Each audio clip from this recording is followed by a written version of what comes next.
I'm Alec Baldwin, and you're listening to Marketing Trends and the Leads Aren't Weak.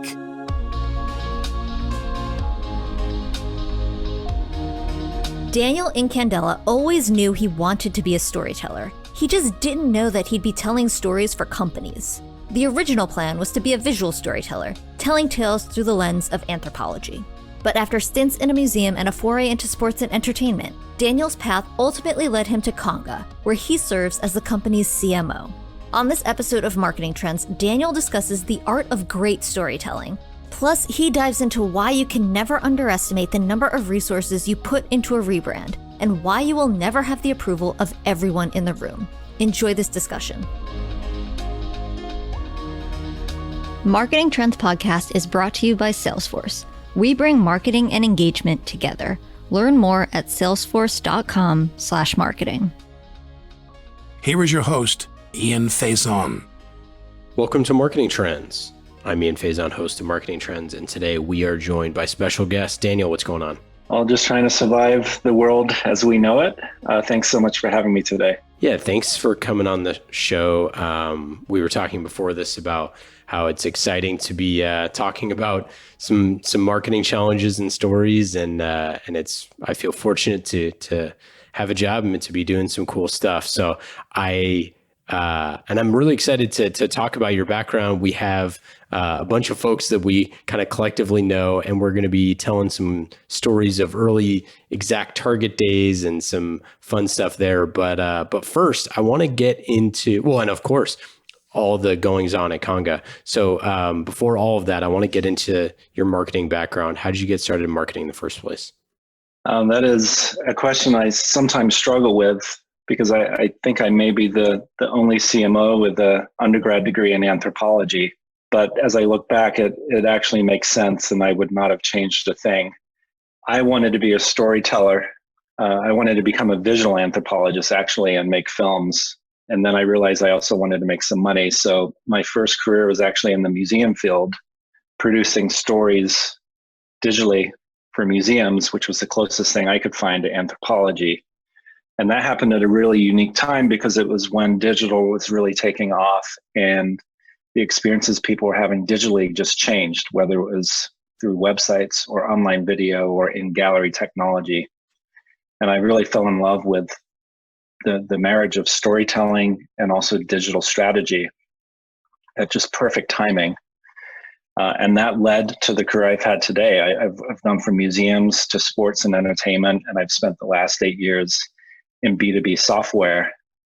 And the one thing that has stayed true for me, and I think has served me well as a marketer now, is that marketing is when you boil it down, is simply great storytelling. And so that's how I approach my marketing. It helps that I also grew up in the digital age and understand digital strategy. And between storytelling and digital, that is at the center of all marketing strategies.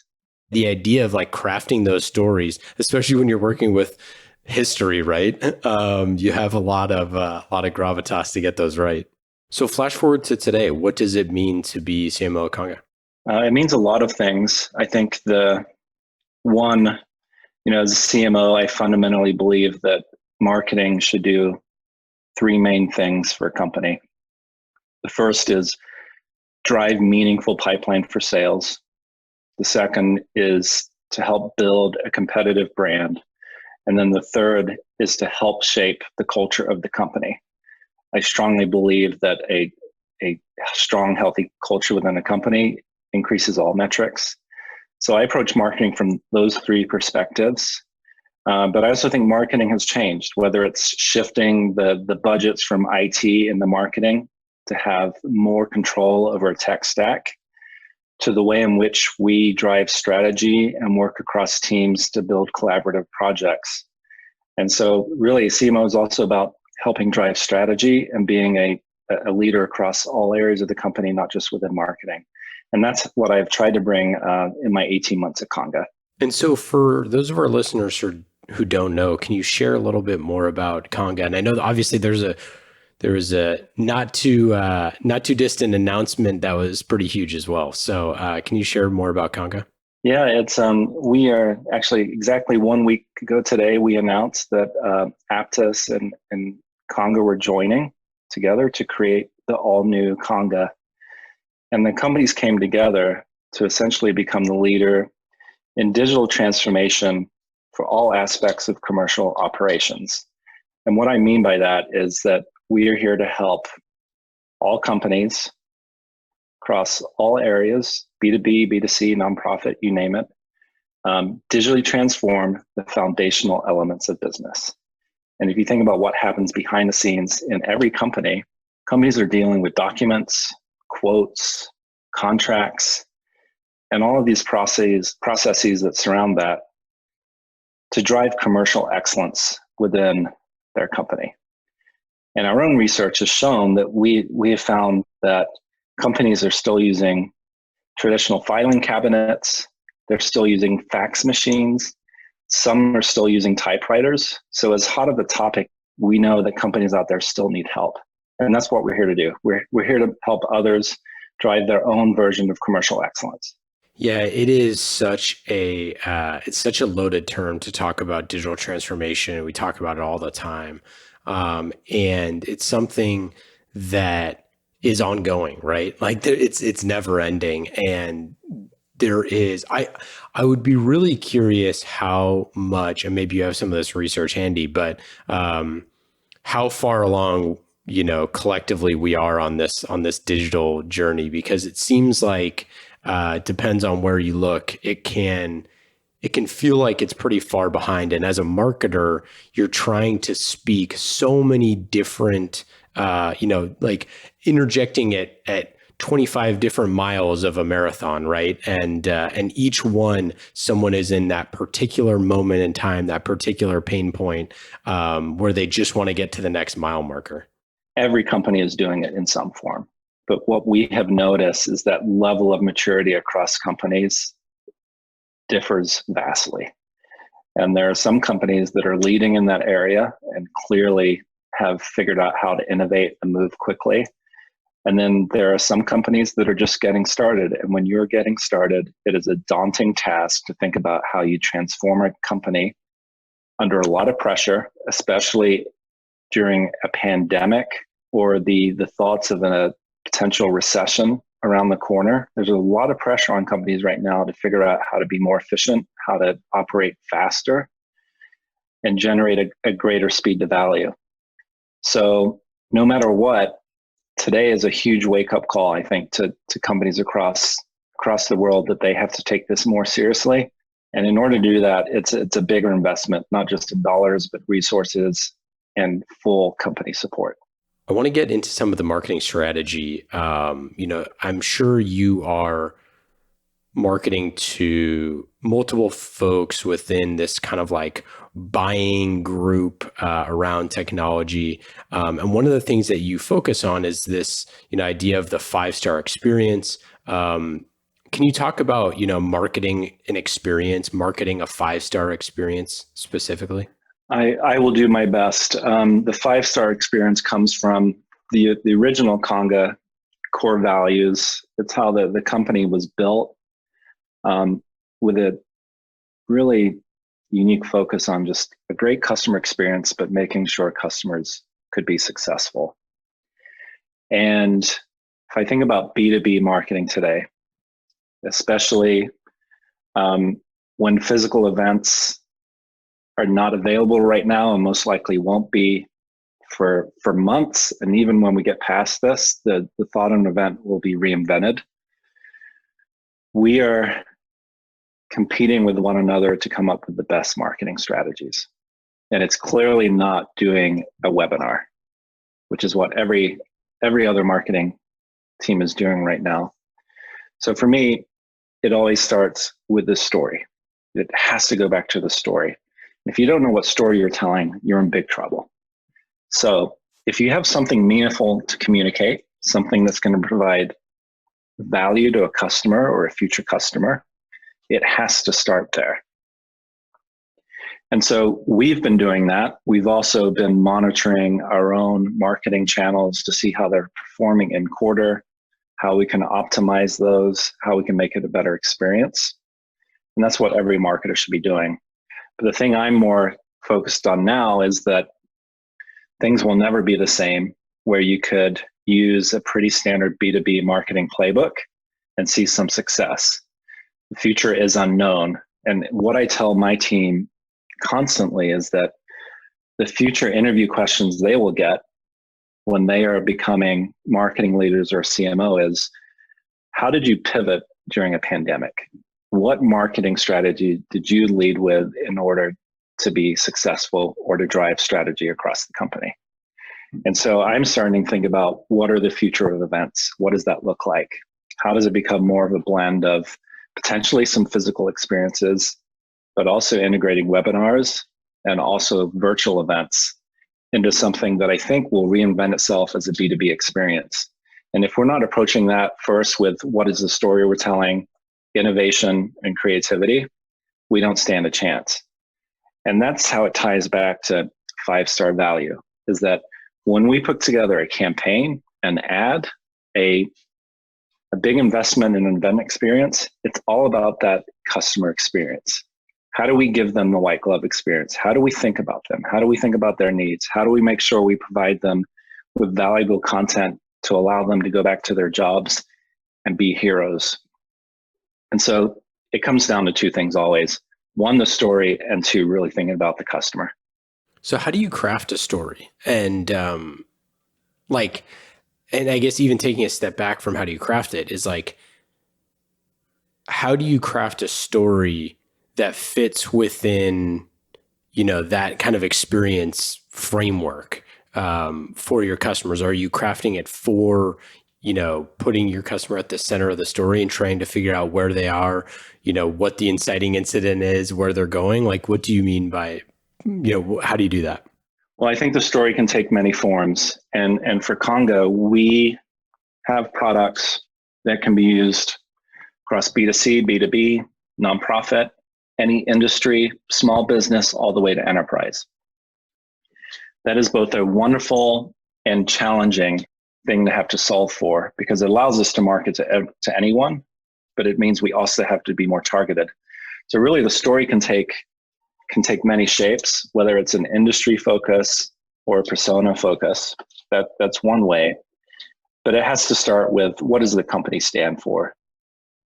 And so to me, that begins with the company core values, the culture of the company. I always say that the brand is not owned by the company or marketing, although we are stewards of it. The brand is owned by the employees. And so really understanding what everyone is bought into at a company, it should start there. And from that, you can start crafting the message with, what is sales here when they're talking to customers? Or what are the sales dev team here when they're trying to convert a prospect into a customer? What is the product vision? What does the roadmap look like? What do they hear when they're implementing? Things like that to bring the value of our story more alive. And then it's also about testing. So we recently went through a whole new messaging exercise that resulted in new messaging across the company, taglines, and so on. And we didn't do that until we got feedback from customers and our partners. So the value of a focus group when you're thinking about the story you're telling is really invaluable, because as marketers, we often invent things. That's kind of the fun part of marketing, is you make something up to see if it works. But if you don't have data or feedback to refine it, then you never know if it's going to work. And messaging or storytelling can be hit or miss. So it's really important to not only work across the company for their input, but then to also get the feedback externally. Yeah. How do you measure that? How do you know if a story is resonating?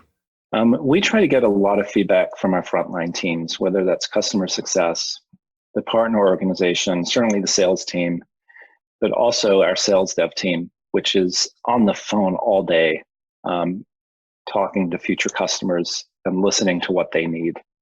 So if the feedback we hear directly from a prospect or a customer differs from what we're saying in market, that's an immediate red flag.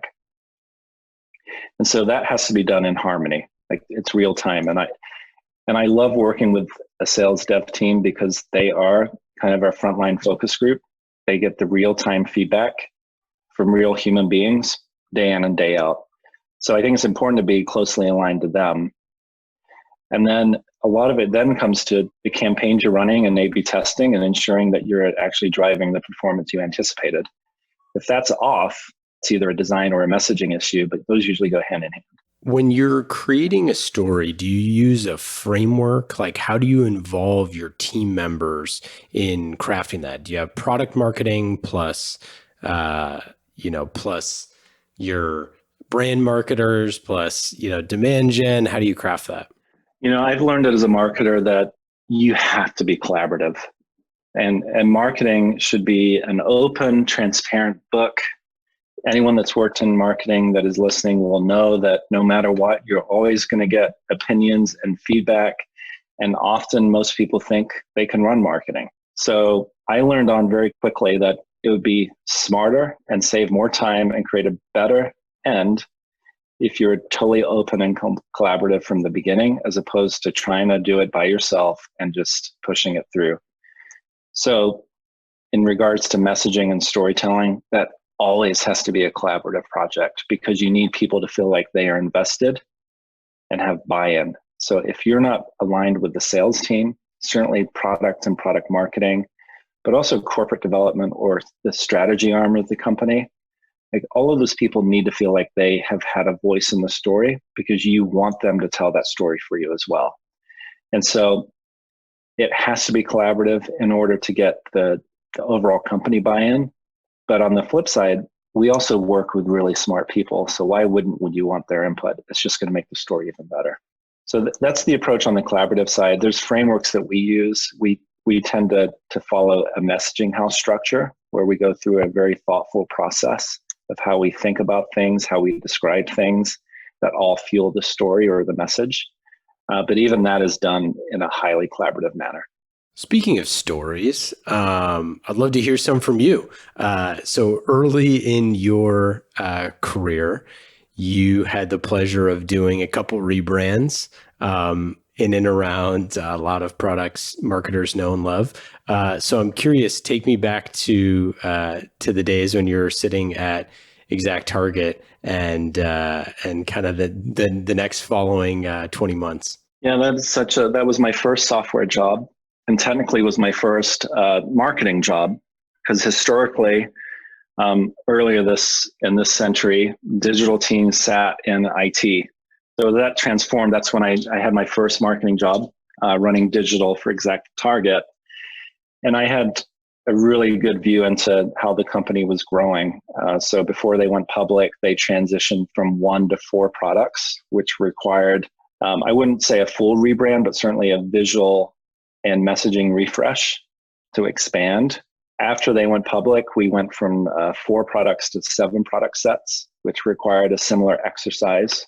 And then we got acquired by Salesforce. So I do believe we went through 3 or 4 rebrands as the companies were going together and trying to determine the final name. Now it's known as Marketing Cloud, but it went through various variations as that was evolving. And the branding side of marketing is something I'm really passionate about. It's a often underinvested area of marketing, especially on the B2B side. So to have a seat at the table with that many hours put into how we rethink a brand or a story and really help shaping what Salesforce was going to do with the Marketing Cloud was fascinating. Although I would not recommend 3 or 4 rebrands in 18 months. That's a recipe for a lot of gray hair. Yeah, indeed. And I want to get into some of those lessons, because obviously everyone knows that Salesforce is the awesome sponsor of the show, which, by the way, you can go to salesforce.com/marketing to learn more. But, it is funny, though, looking back over the years at how the MarTech landscape was so fast to adapt and evolve and change and all that stuff. So it kind of makes sense that, you'd need to change a lot constantly. But then you look at products like Pardot, where, they kept that name. And I believe when we talked to Adam Blitzer about it, that there's still grandfathered customers in from that he sold to. back in the day sitting in Atlanta. So Yep. it's funny how, a brand can resonate for so long and be so important.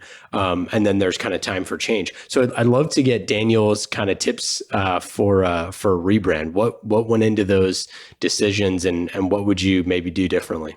Well, rebrands are a lot of work. And so tip number one is don't underestimate the resources needed and time to do it properly. I've been involved in them where it's gone really well, and I've been involved where it's not. And the lesson there is that you just don't underestimate those.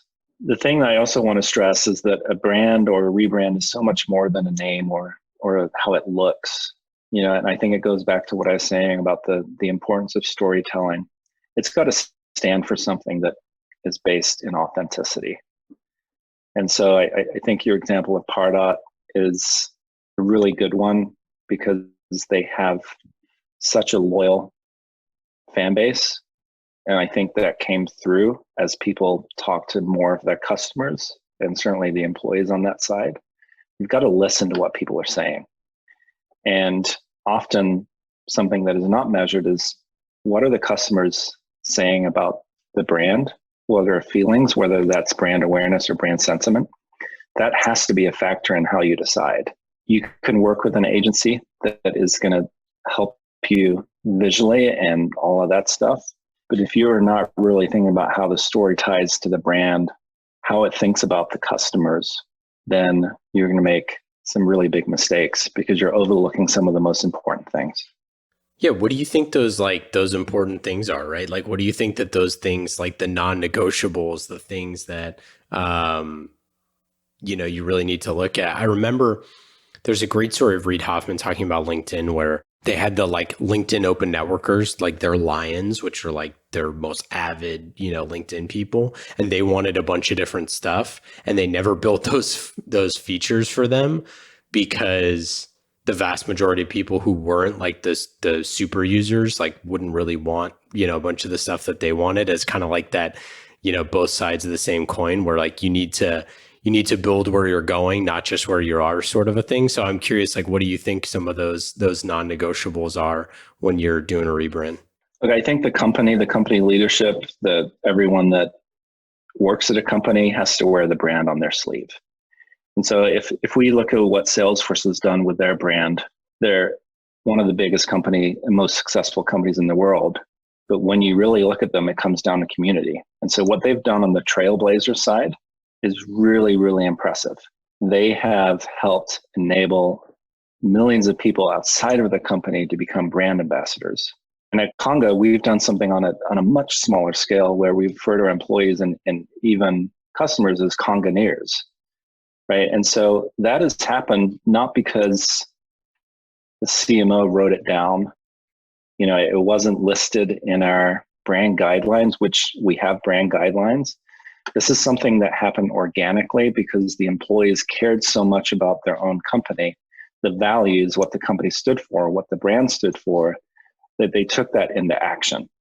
And again, that comes back to 5-star experience, white glove treatment of how you represent the company and how you make sure that every interaction is reflecting all of those things. And that's not something you can put in a brand strategy or a brand guideline. It's something that has to be lived. You need to wear your brand on the sleeve, or you have to operate in a truly authentic manner. Those are the things that I think are the most important parts of a brand and a company that are overlooked or undervalued.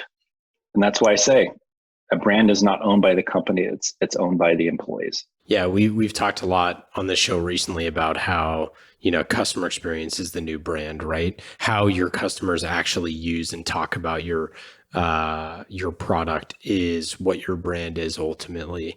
And if your messaging doesn't match that, then you actually exacerbate things. Absolutely. Real quick on the customer side, we've talked about branding and storytelling and messaging so far. And recently, early this year, when Conga went through that same exercise around messaging and storytelling, I took what I thought was our finished draft of all of that and presented it to a set of our select customers for feedback. And I pitched the whole thing, and their feedback helped take it from something I thought was really good to something even better. So that, again, is the importance of listening to customers and also figuring out how to set up focus groups so that you're getting real live feedback on things. Can't do it in a vacuum. Were there any challenges or like run-ins or scuffles as you were doing the rebrand where there was something that, maybe a senior leader or somebody, believed to be true that you didn't think was necessarily true or something like that? Yeah, I mean, that happens in some on some scale daily. Like any marketer knows that at times marketing can be subjective. It can come down to someone's preference. And so that happens all the time. And certainly if you're talking about a rebrand or certainly a major change in messaging, then you can't do that by yourself. You're going to have to get the CEO's blessing. You're going to certainly have to get the buy-in from senior leadership. And everything I just described in the exercise Conga went through earlier this year, like I remember being in a room with 10 of our most senior people where I pitched it. I knew that most of the people in the room were really in favor of it. And I also knew some people in the room weren't. And I said, ultimately, look, if you expect me to come up with messaging and a direction that is going to be universally loved by 10 people, it's never going to happen. So if I have 7 or 8 that really like it, I'm going to move forward. And so you just have to sometimes stand up for what you think is best for the company, knowing that if it's not, then it's on you. But ultimately, if you've really been collaborative and gotten feedback, then it's going to be in your favor. And I think you, as a marketer, certainly as a head of marketing, you have to advocate and push for what you believe in for the better of the company. And sometimes that means being direct and telling people that, hey, I really appreciate your feedback, but I'm going to decide to go with what I think is best. One of the problems that marketers face is outkicking the coverage, getting too far ahead of the product, selling the future state and not the right now. I'm curious, how do you balance that at a company like Conga? I was fortunate to spend about a year and a half at Salesforce. They're some of the best marketers I've ever seen. And I really admire their ability to think not just a few months into the future, but several years. I think it's critical that companies talk about a vision. I think it's critical that certainly on the B2B side, that you present something that is going to be exciting and can inspire people. Because ultimately, we are trying to work with our counterparts at other companies to make sure they look like heroes and that they can drive their own digital transformation.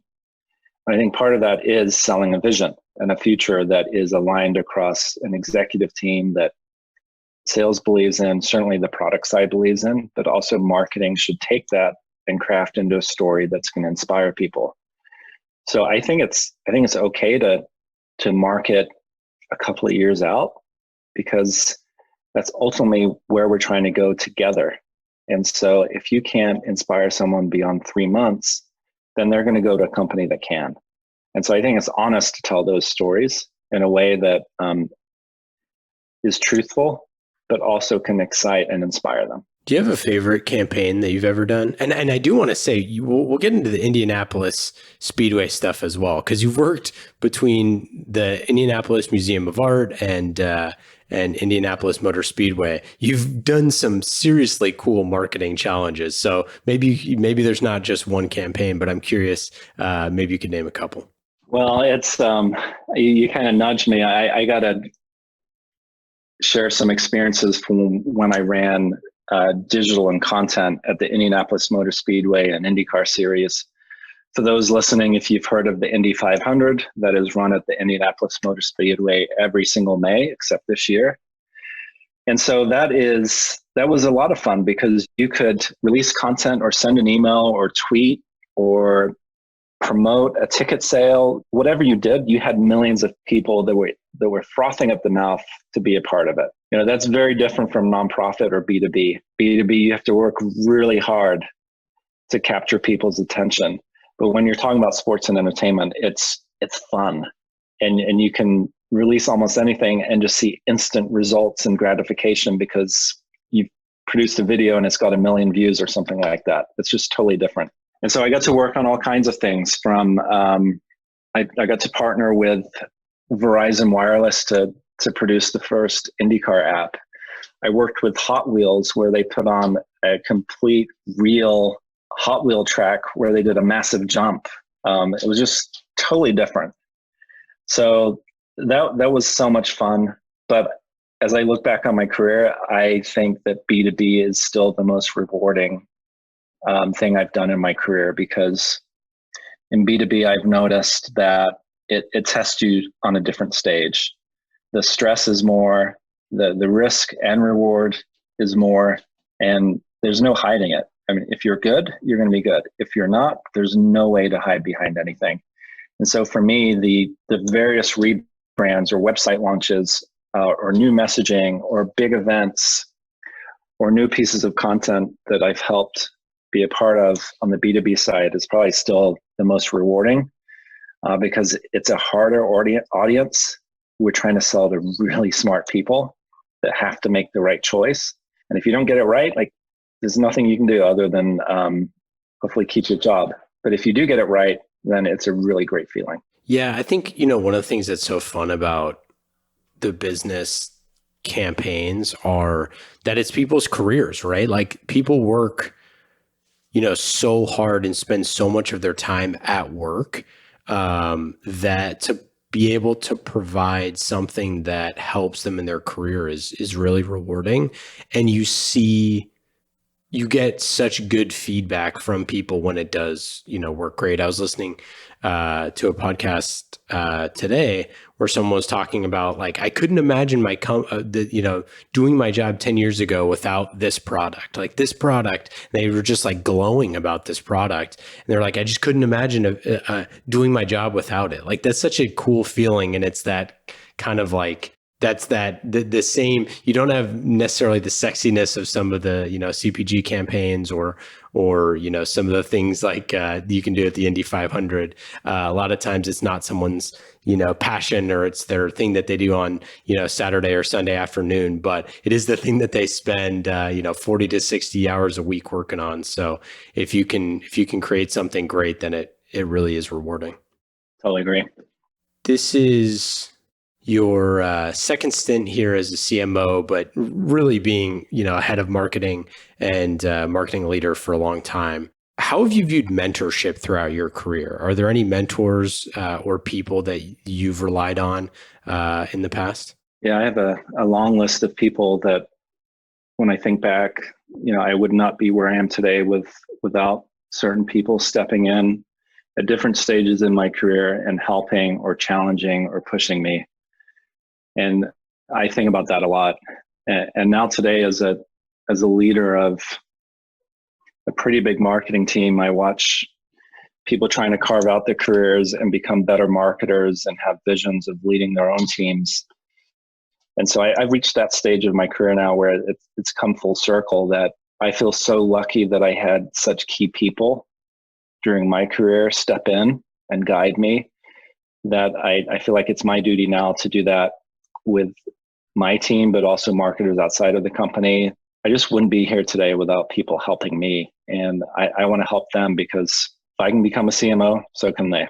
Well, and I think, having a non-linear path too, I think, some of the things that people feel really stuck when they're either in B2B or outside B2B, or stuck in brand marketing, or stuck in, whatever it is, PR, that it's, hard to hop around. And it's pretty clear that, in your career, you've had a bunch of stops. Have you like pattern matched across, other people's careers, or like, how did that kind of, did you feel nervous, jumping from one industry to the next? Yeah, it was really hard, especially, I had spent 8 years in nonprofit, and I wanted to try for-profit because, again, I like big challenges. I wanted to be tested in a faster paced environment and more risk.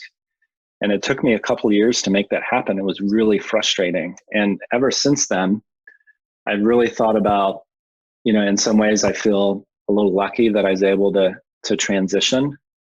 But when I do talk to other marketers that, let's say they are focused on PR, but they have aspirations of being a CMO, it's like, okay, how can I get them exposure onto the brand side or the digital or the events so that they can become more well-rounded? because I don't think it should slow someone down. I think, if you're adaptable and want to learn, then, you can still thrive in a totally different thing. And I've been lucky to go from nonprofit to sports and entertainment on the B2C side to B2B. And it's been really hard and challenging, but I've also learned a ton and I figured it out. And like I said, look, if I can become a CMO, so can they. So now it's about how do I help them get the knowledge or the experience so they can make their transition easier. Okay, let's get into our lightning round questions. These questions are fast and easy, just like marketing with Salesforce, who we've been talking about a bunch. But we love them, and they've been here since episode 1 of this podcast. You can go to salesforce.com/marketing to learn how Salesforce is bringing marketing and engagement together. Learn more at salesforce.com/marketing. Discover marketing built on the world's #1 CRM. Check them out. We love them. You will too. Daniel, lightning round questions. Are you ready? I am ready, Ian. Number 1, what thing have you picked up during your time in shelter in place? Gardening and composting. We got the compost bin too, my friend. We've been getting after it. How about TV show that or series that you're binging? I will say I haven't just gone through an acquisition. There's not been a whole lot of TV time, but before that ramped up, I am ashamed to say that I watched Love is Blind on Netflix. I'm not ashamed to say that I watched all of Tiger King. But I've also been watching some of the masterclass shows, and I'm watching The Gangster Gardener right now, which is awesome. What about a book or podcast that you've enjoyed recently? My go-to podcast is How I Built This. I love those episodes on NPR. Yeah. And then I'm a huge soccer fan. So there's one by a former English soccer player called That Peter Crouch Podcast. And it's just a really fun distraction. And I love the sport, so I am fascinated. But that's kind of my guilty pleasure. What is your best advice for a first-time CMO? Push the ego aside. Any pieces of advice that you'd give to marketing leaders about dealing with times of crisis and moving through some tough times? My advice, and certainly in these times, is you have to move fast and you have to read the data and then pivot. You can't be inactive right now. What question do you never get asked that you wish you were asked more often? I wish I got asked anything about marketing that does not involve pipeline. Oh yeah, sure. Indeed. Such is the life of the B2B marketer. Yep. Well, I didn't ask specifically about pipeline today, so maybe job well done by me, but maybe not for our audience. Well, Daniel, this has been great. Next time we got to have you back, and we'll talk about what it's like to go through the acquisition, merger, and all that fun stuff. Any final thoughts? Anything to plug? No, I want to thank you for having me and all of the great things you said about Salesforce. I would echo as well. I would love to hear from marketers on how they're coping with everything now, but also just in our space. It's a tough job. And I love the community when it comes together. So thank you for having me, and everyone listening, thanks for listening. Yeah, and everyone can check out Conga.com to learn more. They're doing some real cool stuff. Thanks, Daniel. Appreciate it. Likewise. Thank you. Marketing Trends Podcast is brought to you by Salesforce. Discover marketing built on the world's #1 CRM, Salesforce.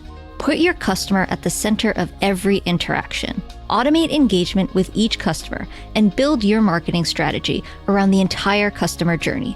Salesforce. We bring marketing and engagement together. Learn more at salesforce.com/marketing.